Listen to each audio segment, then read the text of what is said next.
Hello everyone, welcome you all on my YouTube channel Future Mentor। तो hope आप सभी अच्छे होंगे। और मैं काफ़ी दिनों से वीडियोस जो है वो अपलोड नहीं कर पा रही थी। इसके पीछे कई सारे रीज़न्स हैं। फर्स्ट कि कुछ health issues as well as अगर मैं बात करूँ तो मतलब मैं खुद भी किसी एग्ज़ामिनेशन की प्रिपरेशन कर रही हूँ, तो जॉब के साथ साथ एग्ज़ाम की प्रिपरेशन करना प्लस इन चीज़ों को भी मैनेज करना थोड़ा डिफ़िकल्ट है मेरे लिए, जिसकी वजह से मैं वीडियो जो है वो रेगुलरली अपलोड नहीं कर पाती हूँ। बट येस, आज के इस वीडियो में हम डिस्कस करने वाले हैं, यदि आप बीपीएससी टीआरई 4.0 के लिए प्रिपेयर कर रहे हैं एंड आपका टीचिंग सब्जेक्ट जो है वो मैथ्स एंड साइंस है या फिर क्लास 9th एंड 10th के लिए मैथमेटिक्स है, तो आपको किस तरीके से प्रिपेयर करना चाहिए कि आप एग्ज़ाम को ज़रूर क्वालिफाई कर सके। ठीक है, तो आइए हम एक एक करके पॉइंट को डिस्कस करते हैं। आज मैं आपको सिलेबस आपके साथ डिस्कस नहीं कर रही हूँ, बस मैं आपके साथ स्ट्रैटेजी शेयर करूँगी जो कि मतलब मेरे लिए काफ़ी बेनिफिशियल रहा था। मैंने बीपीएससी टीआरई 2.0 में मेरा सिलेक्शन हुआ है और मैंने 3.0 के लिए भी काफ़ी सारी स्ट्रैटेजी शेयर कर रखी है चैनल पे, उसे भी आप देख सकते हो। लेकिन आज हम फ्रेशली एक एक करके डिस्कस करेंगे। तो सबसे पहले एज अ बिगिनर्स, यदि आप एग्ज़ामिनेशन की प्रिपरेशन करना अभी अभी स्टार्ट कर रहे हो, लाइक बहुत सारे लोग होंगे जिनका एस्टेट का रिज़ल्ट आया होगा और उसके बाद से मतलब जो भी आपका आंसर किया गया है ना, इसके बेसिस पे जो आप अपनी प्रिपरेशन को स्टार्ट कर रहे होंगे, तो उनको क्या करना चाहिए। तो सबसे पहले किसी भी एग्ज़ामिनेशन की प्रिपरेशन करने से पहले आपको क्या करना चाहिए कि उसके पेपर की एनालिसिस ज़रूर करनी चाहिए। लाइक अभी आपको क्या करना होगा, जो भी आपका टीचिंग सब्जेक्ट है, तो जो आपका मेन सब्जेक्ट है ना, उस सब्जेक्ट को प्रीवियस ईयर पेपर से आप देखो और उसके साथ साथ किस किस टॉपिक से कितने क्वेश्चंस पूछे गए हैं, कौन से टॉपिक है जो हर बार एग्जाम में पूछे गए हैं। लाइक आपका 4 पेपर हो चुका है, बीपीएससी टीआरई 1.0, 2.0 एंड 3.0 में 6 to 8 का पेपर जो है वो रिपीट हो गया। मतलब लाइक वो एग्ज़ाम हुआ, एग्ज़ाम कैंसिल हुआ और फिर से री एग्ज़ाम कंडक्ट हुआ। तो ऐसे कैंडिडेट्स जो कि 6 to 8 के लिए प्रिपेयर कर रहे हैं, उनके पास अब 4 पेपर हैं 6 to 8 के लिए। तो आप इन चारों पेपर को देखो, एनालिसिस करो, टॉपिक्स को एनालाइज करो और उसके अकॉर्डिंग अपनी जो पढ़ाई है उसको आप कंटिन्यू रखें, अपना प्लान प्रिपेयर करें। देखो, जैसे कि मैं आज यूट्यूब पे वीडियो बना रही हूँ, ऐसे बहुत सारे यूट्यूबर्स आपको मिल जाएंगे, बहुत सारे ऐसे मतलब जो खुद टीचर बन चुके हैं वैसे लोग भी वीडियोस अपलोड कर रहे हैं। तो बहुत सारे ऐसे मिल जाएंगे जो कि आपको एक स्ट्रैटेजी शेयर करेंगे।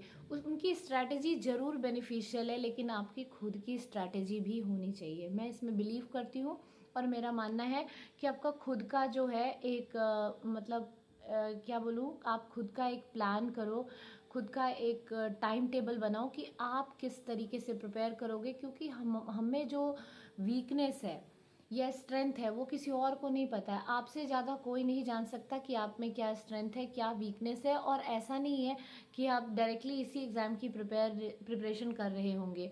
बहुत सारे लोग होंगे जो डायरेक्टली मतलब फ्रेशली वो इस एग्ज़ाम के लिए प्रिपेयर कर रहे होंगे, लेकिन बहुत सारे ऐसे कैंडिडेट्स भी होंगे जिन्होंने कभी रेलवे दिया होगा, कभी एसएससी दिया होगा, कभी कोई और टीचिंग कॉम्पिटिटिव एग्ज़ाम को ज़रूर दिया होगा और वो इसके लिए प्रिपेयर कर रहे होंगे, तो उनको ऑलरेडी पता होगा। लेकिन ऐसे लोग जो बिल्कुल नए हैं अभी, उन लोगों को तो मैं यही सजेस्ट करूँगी कि आप पेपर की एनालिसिस कीजिए, उसके बाद एक टाइम टेबल ज़रूर बनाइए और उस टाइम टेबल के अकॉर्डिंग पढ़ाई कीजिए और कॉन्टीन्यूटी को ज़रूर मेंटेन रखिए। कोई भी एग्ज़ाम जो है वो 10 दिनों में, 15 दिनों में, चाहे कोई भी कैसी भी स्ट्रैटेजी शेयर कर दे, आप क्लियर नहीं कर सकते हो। जब आप टेस्ट, मॉक टेस्ट वगैरह किसी एप्लीकेशन से लगाते हैं ना, उस टाइम तक क्या होता है कि हमें लगता है कि अब एग्ज़ाम क्लियर हो जाएगा, लेकिन जो रियल सिचुएशन में जो पेपर आता है, जो एक्चुअल पेपर होता है, वहाँ पे मतलब कह सकते हो कि काफ़ी डिफरेंस क्रिएट हो जाता है। ज़रूरी नहीं है कि आपके जितने स्कोर बन रहे हो पहले से उतने ही स्कोर आएंगे, क्योंकि एग्ज़ाम प्रेशर अपने आप में बहुत बड़ी चीज़ है। ठीक है। तो इन चीज़ों को टैकल करने के लिए regularity is very very important. आप अपना रूटीन बनाएं और रेगुलरली पढ़ाई करें। एंड उससे भी ज़्यादा इम्पॉर्टेंट है कि आपको पता होना चाहिए कि क्या पूछा जाता है पेपर में। तो इसके लिए इम्पॉर्टेंट है कि पेपर की एनालिसिस ज़रूर करें। कुछ भी प्रिपेयर नहीं करें। कुछ भी प्रिपेयर करने से ऐसा होगा कि जस्ट आपका टाइम वेस्ट होगा, आप उस जगह तक नहीं पहुंच पाओगे जो आपको पढ़ना चाहिए। ठीक है। तो आप YouTube से ज़्यादा सर्च करने की बजाय रियल जो पेपर पूछा गया है उसका PDF डाउनलोड करें, या फिर आपके आसपास किसी ने दिया होगा या आप खुद भी दे चुके हो तो उन पेपर को एनालाइज करो, टॉपिक्स को मतलब आप शॉर्ट आउट करो और प्रिपेयर करो। और मैं तो बोलूँगी कि मतलब मैंने एक और चीज़ इस बार के एग्ज़ाम के थ्रू नोटिस करा है कि यदि आप 6 to 8 मैथ्स एंड साइंस के लिए प्रिपेयर करें तो सिर्फ NCERT नहीं, जो बिहार स्टेट वाली जो बुक है वो वाली बुक, क्योंकि अभी मतलब मैं इससे पहले मैंने भी कभी बिहार स्टेट वाली जो बुक है उसको कभी फॉलो नहीं किया था, बट अब चूँकि खुद ही उस स्कूल में पढ़ा रही हूँ तो मैंने देखा है कि मतलब जो बिहार स्टेट वाली जो बुक है ना उसमें NCERT से कुछ कंटेंट्स जो हैं वो कह सकते हो एक्स्ट्रा है, या फिर मतलब आपको थोड़ी सी ज़्यादा इन्फॉर्मेशन वहाँ मिलेगी देखने को। स्पेशली अगर 6 to 8 वाले पोर्शन में देखें तो 9th and 10th की मैथमेटिक्स तो मतलब मुझे सेम मतलब सेम ही है, बस हिंदी में लिखा हुआ है, लेकिन 6 to 8 वाले में है। तो आप ज़रूर दोनों ही बुक को फॉलो करें। चूँकि आप बिहार गवर्नमेंट का एग्ज़ाम देने जा रहे हो तो वो वाली बुक भी फॉलो करें। जिस जिस टॉपिक में आपको अभी भी प्रॉब्लम आ रही है उसको मार्क करें, उस टॉपिक को फिर यूट्यूब, गूगल, जहाँ से भी किसी से हेल्प लेकर कर सकते हैं तो उसे ज़रूर सॉल्व करें। और हाँ, आप ये मत सोचो कि आप बहुत सारे सिर्फ टेस्ट लगा लोगे तो एग्ज़ाम क्लियर कर लोगे, ऐसा नहीं है। आप NCERT और बिहार बोर्ड वाली बुक को अपना जो क्या कहते हैं कोर मानो कि वही है, उसमें हर एक चीज़ें लिखी हुई हैं, उसको ज़रूर पढ़े और थॉरोली पढ़े। लाइक साइंस के पोर्शन के लिए तो आपको एक एक लाइन रीड करना होगा, रीड करें, खुद के सेल्फ नोट्स बनाए। क्योंकि आप प्रिपरेशन अभी अभी स्टार्ट कर रहे हो या फिर कर भी चुके हो तब भी आपके पास अभी टाइम है, क्योंकि अभी तो नोटिफिकेशन भी नहीं आया। इसलिए मैं ऐसा बता रही हूँ कि आप क्या करें कि बुक को थॉरली रीड करें, अंडरलाइन करें, खुद से क्वेश्चन अराइज करें कि क्या क्या क्वेश्चन बन सकते हैं और प्रॉपर नोट्स बनाएं। हमारे नोट्स ही एंड मौके पे काम आते हैं और कुछ नहीं काम आएगा। ठीक है। यूट्यूब वीडियोज़ एंड स्क्रीनशॉट जो आप अपने मतलब मोबाइल की गैलरी में भर के रखते हो वो चीज़ें हम रिवाइज़ नहीं कर पाते, वो हम खुद की मन की तसल्ली देते हैं कि हमने एक स्क्रीनशॉट ले लिया, रख रखा है, पता नहीं कब पढ़ेंगे। आपके खुद के सेल्फ नोट्स हो, वो भी प्रेसाइज नोट्स, छोटे छोटे नोट्स होने चाहिए। मतलब पूरे चैप्टर को आपने बहुत अच्छे से पढ़ा है और उसके मेन पॉइंट्स को लिख के रख लो। इतना ही नोट्स बनाना है सॉरी, जिसको आप रिवाइज कर सके। इस चीज़ को ज़रूर ध्यान दीजिएगा। सेकंड पॉइंट आता है कि जब आप मैथ्स के सेक्शन में जाते हो तो यदि आप 6 to 8 मैथ्स के लिए प्रिपेयर कर रहे हो तो वहाँ भी 10th तक की मैथमेटिक्स ज़रूर पढ़नी है, मस्ट है। ये मत सोचो कि 6 to 8 का मैथ्स कर लोगे उससे हो जाएगा।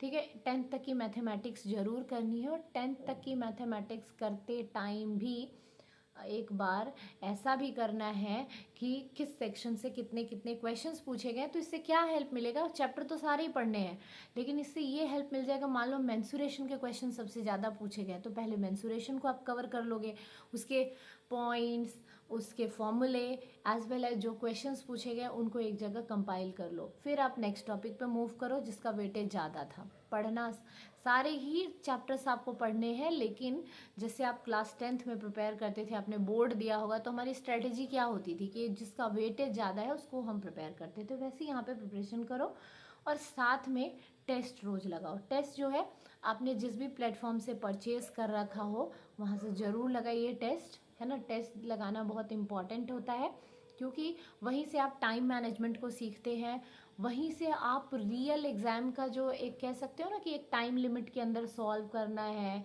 और वो सिचुएशन को फील करना है, तो वो चीज़ें आप वहीं से मतलब सीख पाओगे, है ना। तो टेस्ट ज़रूर लगाएं।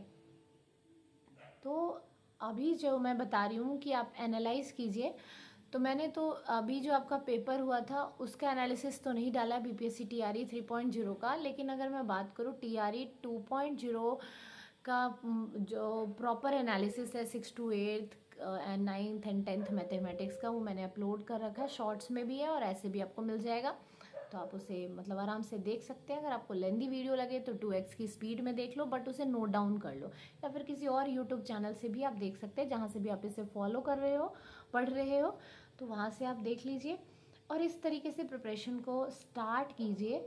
ये बस मैंने आपको बिगनिंग का स्टेप बताया कि पहले जो है वो 2 बुक को फॉलो करना है, एनसीईआरटी एंड बिहार बोर्ड वाली बुक को, पेपर का एनालिसिस करना है, जिस पोर्शन से ज़्यादा क्वेश्चंस पूछे जा रहे हो उस चैप्टर को उठाओ, उसको पढ़ो, और साइंस के लिए थॉरोली रीड करो, एक एक लाइन को रीड करो, उसके नोट्स बनाओ, जो नोट्स में उन चीज़ों को, उन पॉइंट्स को रखना है जो कि चैप्टर में इम्पॉर्टेंट है, ठीक है। और खुद के सेल्फ नोट्स बनाओ, ये मत सोचो कि किसी टीचर ने पीडीएफ अपलोड कर दिया है उसको पढ़ लोगे तो हो जाएगा, ऐसा नहीं होता है। पेपर बहुत टफ होता है, पेपर इतना इजी नहीं है किसी भी एग्ज़ाम को क्रैक करना, ठीक है, चाहे वो किसी लेवल का पेपर हो। पेपर अपने आप में मतलब आपके लिए जब आप पेपर दे रहे होते हो ना, तभी आपको पता लगता है कि पेपर एक्चुअली में किसी भी एग्ज़ाम का पेपर कितना टफ होता है, ठीक है। तो ये जो टफ है, ये सारी सिचुएशंस जो है, जो आप मतलब लाइक पेपर के टाइम पे बहुत ही ज़्यादा डीमोटिवेट हो जाते हो, या फिर आप कह सकते हो कि आपका माइंड ब्लॉक हो जाता है, इन सब सिचुएशन से तभी बाहर आ पाओगे जब आपका जो होगा ना कॉन्फिडेंस का लेवल हाई होगा। और ये कब हाई होगा? जब आप ज़्यादा से ज़्यादा प्रैक्टिस करेंगे, ज़्यादा से ज़्यादा प्रिपरेशन करेंगे। तो ये कुछ स्ट्रैटेजी थी, एंड वीडियो थोड़ी लंबी हो रही है तो बस इसको एंड करती हूँ। इसी तरीके से प्रिपेयर करें, और नेक्स्ट वीडियो में मैं आगे की स्ट्रैटेजी भी ज़रूर शेयर करूँगी कि अब आप आगे क्या कर सकते हो। यदि आपको किसी भी प्रकार की हेल्प की ज़रूरत हो, लाइक स्पेशली ना मैथ्स के सेक्शन में, तो आप मुझे कमेंट कर सकते हैं, मैं उस टॉपिक पे वीडियो बनाने की कोशिश करूँगी। मेरे साथ ऐसा होता है कि स्कूल के साथ साथ टाइम मैं थोड़ा मैनेज नहीं कर पाती हूँ, क्योंकि स्कूल भी थोड़ा दूर है, और साथ ही ऐसा भी होता है कि मतलब चाहते हुए भी आप नहीं अपलोड कर सकते हो, बिकॉज़ मैं गांव में रहती हूँ, और गांव में हर एक चीज़ की फैसिलिटी इतनी अच्छी नहीं है कि मैं जिस टाइम पे चाहूँ उसी टाइम पे वीडियो अपलोड कर दूँ। कभी मतलब नेट बहुत अच्छा नहीं चल रहा होता है, तो कभी लाइट नहीं होती है, तो लाइट नहीं होगी तो वीडियो ऑब्वियसली नहीं बनेगी, क्योंकि हम लोग लगभग 4:30 बजे स्कूल से निकलते हैं, तो लगभग ऐसा होता है 5, सवा 5 ऐसे घर में एंटर करते हैं, तो अंधेरा ही ऑलमोस्ट हो जाता है 1 घंटे के बाद, तो वीडियो बनाने का टाइम नहीं होता है। बट येस, अगर आप कमेंट सेक्शन में मेंशन करोगे तो मैं ज़रूर कोशिश करूँगी कि मैं बोर्ड के थ्रू भले वीडियो अपलोड कर पाऊँ या ना कर पाऊँ, बट स्लाइड्स के थ्रू ही उसी दिन तो अपलोड करने की कोशिश करूँगी। अगर नहीं भी हो पाया तो मैं ज़रूर अपलोड करूँगी 1-2 दिनों के बाद। सो ये कुछ स्ट्रैटेजी थी। तो आई होप आपको वीडियो पसंद आया होगा। अगर वीडियो पसंद आया तो प्लीज़ वीडियो को लाइक करें एंड चैनल को सब्सक्राइब करें, और ज़्यादा से ज़्यादा लोगों के साथ वीडियो को शेयर कर दें। एंड वन मोर थिंग, यदि आपको रियली वीडियो पसंद आ रहा है और आपको लग रहा है कि ये जो इन्फॉर्मेशन है वो आपके लिए हेल्पफुल है, तो ज़रूर वीडियो को लाइक करें। Thanks for watching this video and thank you all.